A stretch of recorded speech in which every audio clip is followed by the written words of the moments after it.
Ben Kuhl was a small-time criminal, picking pockets, stealing items from other people's homes, minor money laundering schemes, you name it, he had done it.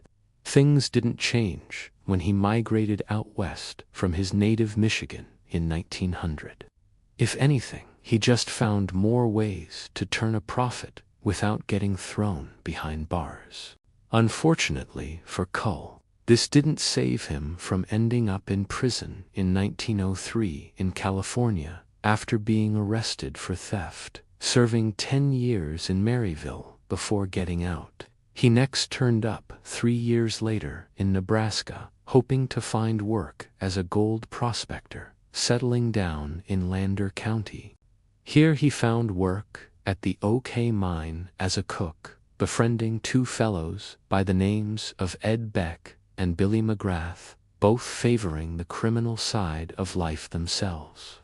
Kuhl's attempt at living on the straight path lasted a month. He got fired from the mining camp when he tried to forcibly take another man's mining claim, getting arrested in the process. Despite this crime, he didn't serve jail time and headed back to the camp Beck and McGraw shared, the 2 men letting him stay with them a while. It was during this period Kuhl devised a plan to get rich quick, a surefire way to win big money. He knew the stagecoach that traveled between Rogerson, Idaho, and Jarbige, Nebraska, carried large amounts of cash, sometimes thousands, and it was unguarded, save for the driver himself. If someone could incapacitate him, they would have little problem securing the dough.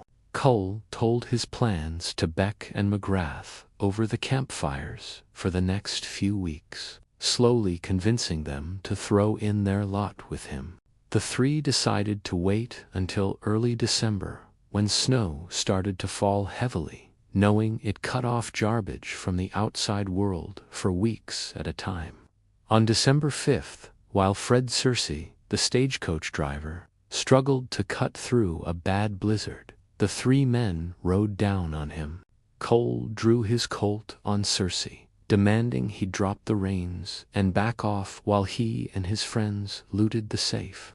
But instead, Fred thought he might be able to scare the men into rethinking their actions, shooting off threats of his own. This proved his undoing. Kuhl shot him dead, watching the man fall face first from the driver's seat into the soft snow. He dismounted his horse with the others and went to Searcy's body, looting it for whatever he could find, getting his blood on his hands. After realizing there was nothing, Kuhl left Searcy where he lay and followed McGrath and Beck to the back of the stage, where they ransacked it, Kuhl leaving a bloody handprint on an envelope Searcy was transporting. This envelope, once the body was discovered several hours later, proved to be what sealed Kuhl's fate, forensics pointing to him as the culprit once tests were conducted.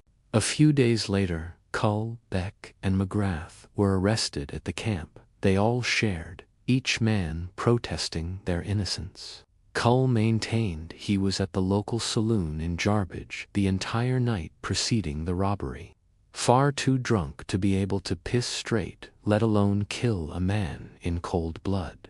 While witnesses testified he was indeed at the saloon, none could establish he never left, and once the handprint came back as his, there was no escape for him. Kuhl, Beck, and McGrath received the death penalty, but had their sentences commuted to life imprisonment to be served in Nebraska.